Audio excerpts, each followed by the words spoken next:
pode fechar minha conta, por favor? E manda alguém buscar minhas malas, tá? Tô esperando. Um covarde.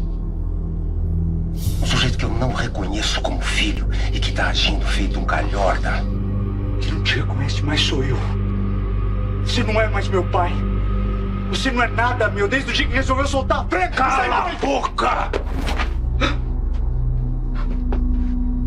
Você já falou besteira demais nos últimos dias e agora vai ficar aí ou eu vou te mostrar como os homens resolvem as coisas entre si da pior maneira possível. Eu não vou brigar com... Cala essa boca!